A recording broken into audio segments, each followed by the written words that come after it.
Hello, in this video we'll discuss about functional academics and a few possible goals or topics that come under it. In very simple terms, functional academics is academics made functional. It is designed to teach skills that a person might need to deal with real life situations in home, work, school or the community. If a child is found to be not progressing reasonably in conventional academics, we might suggest functional academics as a next step. And due to this same reason, functional academics mostly carry a negative connotation. For example, if a teacher says, we would like to try functional academics for your child, it does not always mean that your child is not good in conventional academics.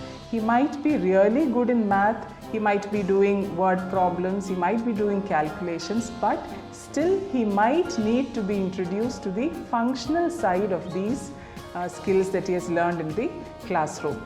Hence, they might need to be taught how to transfer this learning that they have done in the classroom to real life situations. Now, we can broadly classify functional academics into functional reading, functional writing or typing, functional arithmetic and ADL topics, activities of daily living topics. We'll start with functional reading. In functional reading, we teach the child functional sight words which are also high frequency words. That is, words that occur more frequently in a printed text. For example, in English we have words like it, and, the, he, she and so on, which occur more frequently than other words like although, moreover and so on. So, teaching the child these high frequency sight words will help the child to read a text more frequently. And one point that should be remembered here is that to make the child learn sight words does not always necessarily mean that the child needs to know the individual letters of the alphabet. For example, in a real life situation, if you are a person who can read, write or speak in Hindi and you are in a different place where Hindi is not followed, due to constant exposure, you might be able to read common signboards or the names of newspapers or the names of restaurants in a totally strange and unfamiliar language. The same concept can be applied for teaching your child with autism also. So the child need not know the individual letters of the alphabet but still can be taught functional sight words. If the child has not progressed much in reading letters or words, he can still be taught common signs like signs of exit, hospital, danger, metro, lift, etc. Some children show an inclination towards learning brand names.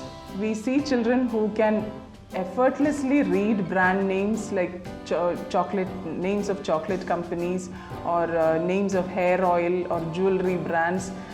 So these children can be taught to read these brand names so that later the skill can be transferred to making them do a shopping list for essential items.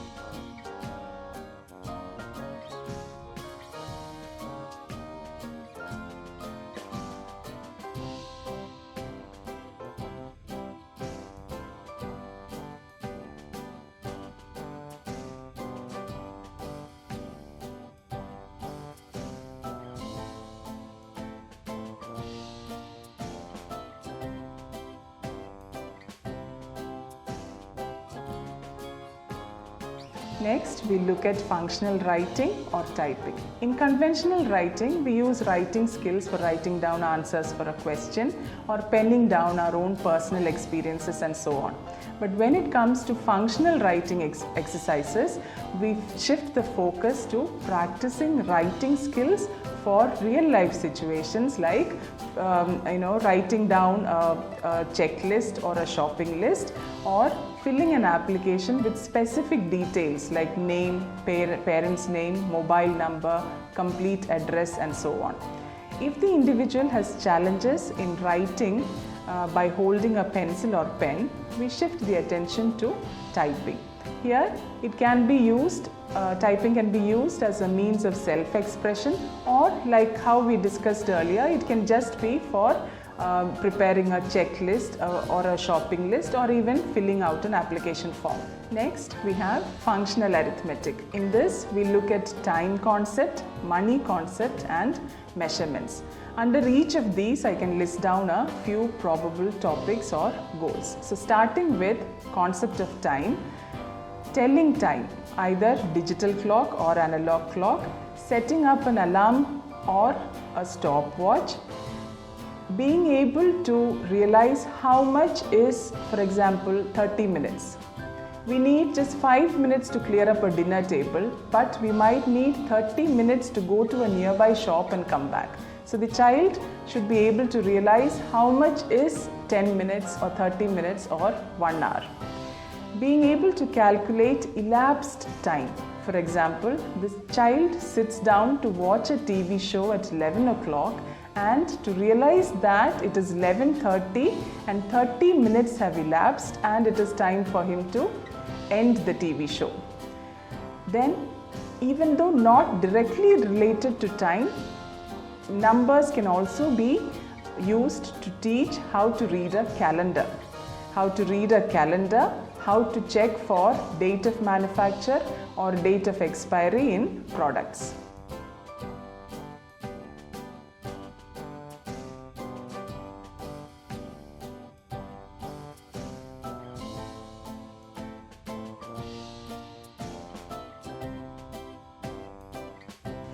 Now coming to the concept of money, a few goals that we can choose from are identifying the notes and coins that are in use, realizing that money is limited and is usually got in return to a job that is done, concepts of earning, spending, saving and sharing, giving money at a billing counter and taking an exact change back.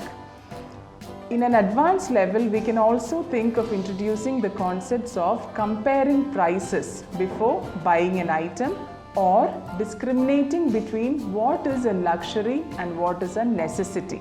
For example, if a child has a limited budget, he should be able to realize that buying 2 kgs of rice is more important than buying a movie ticket.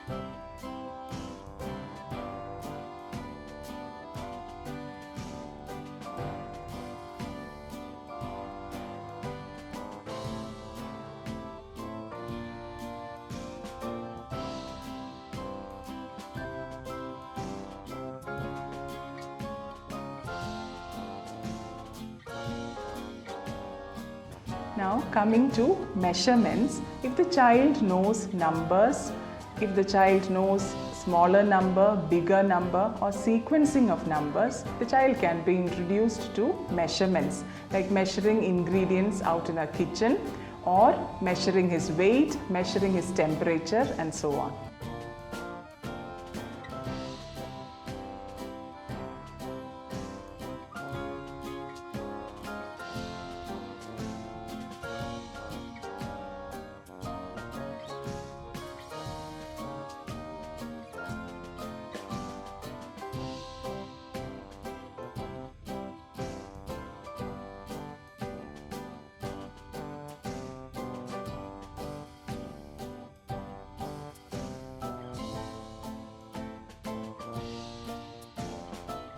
So we have looked at functional reading, functional writing or typing and functional arithmetic. Now we come to functional concepts related to activities of daily living, and I'll list out a few goals or topics. How to do a basic first aid, identifying the contents of a first aid box, identifying the symptoms of a fever or a common cold and reaching out for medical help, using emergency numbers, how to store food items, whether it should be stored in a fridge or a shelf or a freezer, how to look for spoilage in food, and how to maintain a simple bank account.